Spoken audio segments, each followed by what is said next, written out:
तो अब रेसलमेनिया 39 का जो स्टेज है, ओवरऑल जो शो है वो तो इतना स्पेशल हो ही रहा है, लेकिन क्या हमारे ट्राइबल चीफ रोमन रेंस की एक स्पेशल एंट्री होगी वहां पे। So hello everyone and welcome back to new video. देखो रेसलमेनिया डब्ल्यूडब्ल्यू जिस तरीके से बिल्ड कर रही है, क्या स्टेज है, मतलब सारी चीजें ओवरऑल परफेक्ट है, लेकिन रोमन के फैंस के सबसे बड़ा क्वेश्चन है क्या जो रोमन रेंस है उनकी एक स्पेशल एंट्री होगी या फिर नहीं। अब साथ में बियांका बिलेयर ने कंफर्म भी कर डाला, भैया वो तो स्पेशल एंट्री करेंगी, एज के साथ में एक AEW सुपरस्टार आ सकता है रेसलमेनिया के अंदर। ब्रे वाइट रिसेंट टाइम में किए स्पॉट, लोगन पॉल का डब्ल्यूडब्ल्यूई कॉन्ट्रैक्ट एक्सपायर रेसलमेनिया के बाद, ब्रॉक के चेंज प्लान्स एंड बहुत सी न्यूज़ एंड अपडेट्स हैं इस वाली वीडियो के अंदर। तो चलो जल्दी से शुरू करते हैं वीडियो को। So without wasting any time let's begin this video.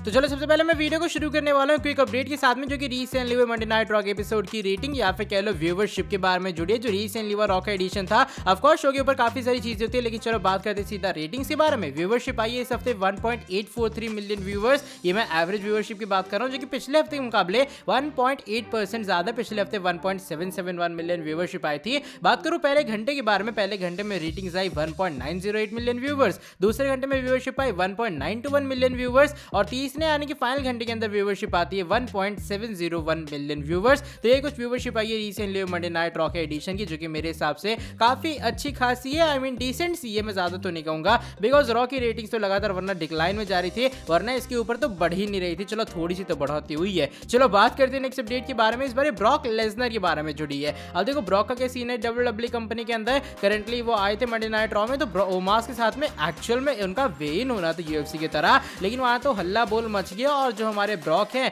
उनको रिंग से भगा दिया गया ओमास के द्वारा। तो बताया जा रहा है कि डब्ल्यूडब्ल्यूई ने इन प्लान्स के अंदर चेंजेस किए थे। ओरिजिनल प्लान्स ये थे कि ऑफिशियल वे इन होने वाला था एकदम यूएफसी स्टाइल के अंदर, कि भाई टॉवल वॉवल सारी चीजें वहां पर आती हुई नजर आती, दोनों का वेट नापा जाता, लेकिन आखिर में जो प्लान्स है वो निक्स हो गए। तब जाके डब्ल्यूडब्ल्यूई ने डिसाइड किया नहीं भाई हम वे इन तो सिर्फ नाम का करवा रहे हैं, एक्चुअल में हल्की सी ब्रॉल और नोक जोक हम लोग करवाएंगे ब्रोक अरे क्या नाम है यार, ब्रॉक और ओमास के बीच में। और तब जाके डब्ल्यूडब्ल्यूई ने कुछ इस तरीके से अपना सेगमेंट एंड किया है। वैसे फैन ज्यादा कुछ खुश नहीं है ब्रॉक के इस पूरे सेगमेंट से। बाकी देखो अब रेसलमेनिया के अंदर क्या होता है। अब जो नेक्स्ट अपडेट है वो इस बार लोगन पॉल के बारे में जुड़ी है। लोगन पॉल का डब्ल्यूडब्ल्यूई के अंदर सीन क्या है, करंटली वो रेसलमेनिया 39 के लिए शेड्यूल्ड है कि वो फेस करेंगे हमारे visionary revolutionary Seth freaking Rollins का। लेकिन रीसेंट टाइम में एक रिपोर्ट आती है सामने, बता रहे थे जो कि लोगन पॉल का डब्ल्यूडब्ल्यूई का कॉन्ट्रैक्ट है वो साल 2024 अप्रैल के अराउंड एक्सपायर होगा। लेकिन रीसेंट टाइम में लोगन पॉल ने अपने पॉडकास्ट के ऊपर ये बात पूरी तरीके से कंफर्म की है, उनका जो डब्ल्यूडब्ल्यूई कॉन्ट्रैक्ट है वो अप्रैल 2023 में यानी कि रेसलमेनिया के बाद एक्सपायर होने वाला है।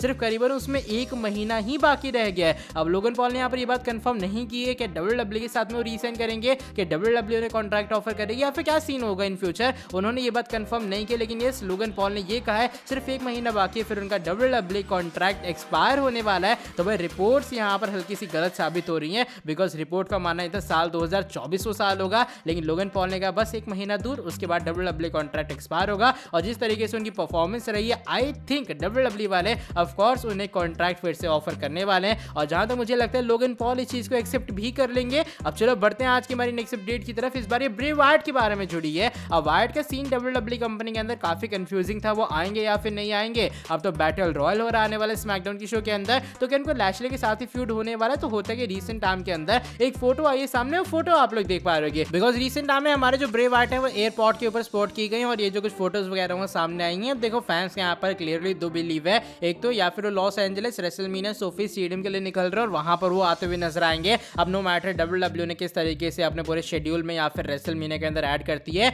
और दूसरा माना ये कि मे बी वो आने वाले स्मैकडाउन के शो में भी अपेयर हो सकते हैं, और उसकी तैयारी के लिए वो जा रहे हैं जहां पर आने वाला स्मैकडाउन का शो होगा। अब एक्चुअल में क्या क्लियरेंस है, ब्रे वाइट अपने कोई और काम से जा रहे हैं या फिर एक्चुअल में डब्ल्यूडब्ल्यूई के अंदर एक बार फिर से उनका कमबैक होने वाला है। ये तो आने वाला स्मैकडाउन का शो और रेसलमेनिया ही बता सकता है। अब मेरे हिसाब से डब्ल्यूडब्ल्यूई के पास एक ऑप्शन है, या फिर वाइट को लाइव फ्राइडे नाइट स्मैकडाउन के शो के अंदर वो आके अटैक करे बॉबी लैशली पे बैटल रॉयल में, तब जाके इन दोनों का जो मैच है वो डब्ल्यूडब्ल्यूई रेसलमेनिया कार्ड के लिए ऑफिशियल करेगी। अब चलो बढ़ते हैं नेक्स्ट अपडेट की तरफ। इस बार रेसलमेनिया के बारे में जुड़ी है, लेकिन अगर मैं ये कहूं कि हमारे rated R superstar Brood Edge के साथ में उनके hell in a cell match से पहले एक स्पेशल सुपरस्टार आ सकता है, और अगर special superstar current AEW talent हो तो सुनने में और वियर्ड लगेगा। ऑफ कोर्स मैं यहाँ पर क्रिश्चियन केज की बारे बारे में बात कर रहा हूँ। रिसेंट टाइम में एक अपडेट आई है सामने और बताया जा रहा है कि जो टोनी खान है AEW कंपनी के, वो अलाउ कर सकते क्रिश्चियन केज को रेसलमेनिया अपीयरेंस के लिए, अगर WWE चाहते कि क्रिश्चियन रेसलमेनिया में आए और वो एटलीस्ट अपीयर हो एज की पूरी एंट्रेंस के दौरान। अब देखो मैं यहाँ पे तुम्हें ये बात क्लियर कर दूं कि ऐसा WWE ने कोई आइडिया पिच नहीं किया है, ऐसा WWE ने डिमांड नहीं किया। जिस रिपोर्ट का मानना ये है कि अगर WWE कहती है तो टोनी खान इसको ओके कह देंगे, वो ग्रीन सिग्नल दे देंगे, और अगर WWE चाहे तो क्रिश्चियन केज को यूज कर सकती है। अब देखो दोनों चीजें पूरे तरीके से डिफरेंट है। एक होता है WWE डिमांड करिए, टोनी खान ने हाँ कह दिए,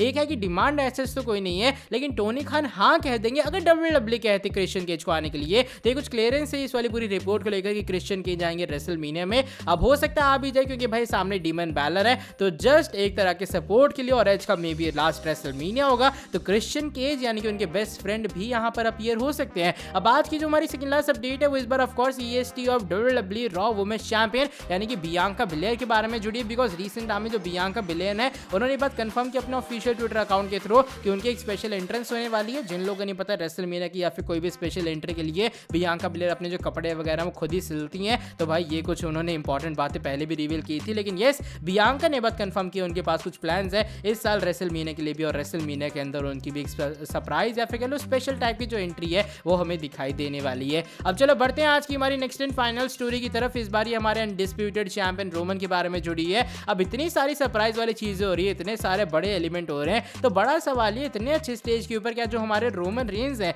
उन्हें भी एक स्पेशल एंट्री मिलेगी? तो देखो अगर तुम्हें याद होगा मैंने अपने एक वीडियो के अंदर बताया था कि थर्सडे की रात को ये बात फाइनल हो जाएगी, यानी कि इंडिया के अंदर पॉसिबली फ्राइडे को, कि WWE की जो स्क्रिप्ट है वो क्या होने वाली, जब वो चीजों को पूरे तरीके से लॉक कर देगी। अगर कोई चेंज होना होगा वो यहीं पर होगा। तो करंटली जो ऐसे स्पेकुलेशन आ रही है सामने उसके अकॉर्डिंग कोई बड़ा अभी फिलहाल बात नहीं चल रही कि भाई कि रोमन के लिए एक स्पेशल एंट्री चाहिए। बिकॉज WWE का मानना है उनकी जो नॉर्मल एंट्रेंस है वही काफी अच्छी वाइब देती है, उसके अंदर कुछ special element as such add करने की जरूरत नहीं है। तो करंटली एज सच जो रोमन है वो एक नॉर्मल एंट्रेंस के लिए ही शेड्यूल्ड है, वहां पर WWE उनकी स्पेशल एंट्री नहीं करवाने वाली है। बाकी देखो क्या होता है, रेसलमेनिया इतना बड़ा स्टेज होता है तो शायद WWE थोड़े एक्स्ट्रा पायरो वायरो छुड़वा देगी, वरना भी फिलहाल रोमन के लिए एज सच कोई भी प्लान्स नहीं है, जो कि हल्का से डिसअपॉइंट है। फिर भी देखो भी फिलहाल जो स्क्रिप्ट है वो लॉक होनी बाकी है, और तब जाके हो सकते है WWE कुछ चेंजेस करती हुई नजर आए। बाय द वे आज की वाली वीडियो बस यहीं तक थी। अगर ये वाली वीडियो पसंद आई है फटाफट से इस वाली वीडियो को नीचे लाइक कर देना। साथ ही में जो लोग चैनल के ऊपर न्यू है सब्सक्राइब नहीं किया सब्सक्राइब करो चैनल को, बेल नोटिफिकेशन को करना ऑन। मिलता हूं आपसे आके नेक्स्ट वीडियो के अंदर बहुत ही ज्यादा जल्दी। Till then bye bye, take care.